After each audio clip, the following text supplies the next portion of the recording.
ছোট্ট একটা খসড়া পত্র। নীরবতা ভাঙল তারই কণ্ঠে। বললেন, সময় এসেছে, নোট ভার্বাল পাঠাতে হবে, আজকালই। কথাটা ছড়িয়ে পড়তেই যেন বাতাস ভারী হয়ে ওঠে। সবাই জানে এই চিঠি শুধু কাগজ নয়, এটা একটা দেশের ইতিহাসের নতুন অধ্যায়। বাইরে তখন সাংবাদিকের অপেক্ষায়, কারো চোখে কৌতূহল, কারো চোখে উদ্বেগ। শুনতে চান ঢাকা কাকে ফেরাতে চাইছে, কেন এমন তড়িঘড়ি। এই পর্যন্ত কথাগুলো কাল্পনিক হলেও বাস্তবেও তেমন কিছু ঘটতে যাচ্ছে। কারণ এবার আর ভারতকে ছাড় দেবে না বাংলাদেশ। দিল্লিতে জেগে বসে ষড়যন্ত্রকারী শেখ হাসিনাকে ফেরত আনার সর্বচেষ্টা করবে প্রফেসরের অন্তর্বর্তী সরকার। শেখ হাসিনাকে ফেরানোর আনুষ্ঠানিক প্রস্তুতিও প্রায় শেষ। জুলাই হত্যাকাণ্ডে মানবতা বিরোধী অপরাধে তাকে মৃত্যুদণ্ড দেওয়া হয়েছে। আদালতের রায়ের পরই দিক পরিবর্তন করেছে রাজনীতি। আর সেই রায়ের পরপরই সরকার চাইছে তাকে দেশে ফিরিয়ে আনতে। নিউজ রুমগুলোতে তখন শোরগোল, হেডলাইন তৈরির ব্যস্ততা, আর দিল্লির দিকে তাকিয়ে আছে সবাই। ভারত কি বলবে, কি করবে? একজন দায়িত্বশীল সরকারি কর্মকর্তা নিশ্চিত করলেন চিঠি পাঠানো হবে হাই কমিশনারের মাধ্যমে। কূটনৈতিক পত্র প্রস্তুত, সময়ের অপেক্ষা মাত্র। চোখে ভেসে ওঠে গত বছরের অগাস্ট।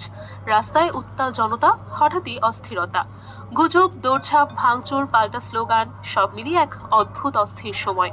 সে বিশৃঙ্খলার মধ্যেই জনতার ভয়াবহ রোষের মুখে বাংলাদেশ ছাড়েন শেখ হাসিনা। সীমান্ত পেরিয়ে পালিয়ে যান ভারতে। এরপর কত কিছুই না বদলে গেল। নতুন সরকার, নতুন দাবি, নতুন মামলা, গণহত্যার মানবতা বিরোধী অপরাধের সাজ। আর এরই ধারাবাহিকতায় আন্তর্জাতিক অপরাধ আদালত একের রায়ে শেখ হাসিনা ও সাবেক স্বরাষ্ট্রমন্ত্রী আসাদুজ্জামান খান কামালের মৃত্যুদণ্ড। রায় ঘোষণার পর পররাষ্ট্র মন্ত্রণালয় দ্রুত এক বিবৃতি দেয়। বিবৃতিটা ছিল কঠোর। তাতে বলা হয়, মানবতা বিরোধী অপরাধের দণ্ডপ্রাপ্ত এই ব্যক্তিদের আশ্রয় দেওয়া অবন্ধুসুলভ আচরণ, ন্যায় বিচারের প্রতি অবজ্ঞা। ভারতকে অবশ্যই তাদের হস্তান্তর করতে হবে। দুই দেশের প্রত্যর্পণ চুক্তি অনুযায়ী এটি ভারতের দায়িত্ব। বিবৃতির ভাষা শক্ত, বার্তাটা খুবই পরিষ্কার। ঢাকার অপেক্ষা করতে চায় না। অন্যদিকে দিল্লির প্রতিক্রিয়া আসে কিছুটা কূটনৈতিক নরম স্বরে। ভারত তাদের বিবৃতিতে জানিয়ে দেয়, বাংলাদেশের শান্তি, গণতন্ত্র, অন্তর্ভুক্তি ও স্থিতিশীলতার পক্ষে আমরা আছি। আমরা গঠনমূলকভাবে যুক্ত থাকব। এই বিবৃতিতে রায়ের নাম নেই, নেই প্রত্যর্পণের সরাসরি উল্লেখ। তবে আছে সম্পর্ক রক্ষার বার্তা, আছে সতর্ক কূটনীতি। এই দুই বিবৃতির মধ্যেই জমে ওঠে রহস্য। ঢাকার প্রস্তুতি আর দিল্লির নরম প্রতিক্রিয়ার মাঝে আটকে থাকে একটি প্রশ্ন, ভারত আদৌ কি কাজটা করবে? এদিকে রাত বাড়ার সঙ্গে সঙ্গে ঢাকা শহরে আলো জ্বলে উঠছে।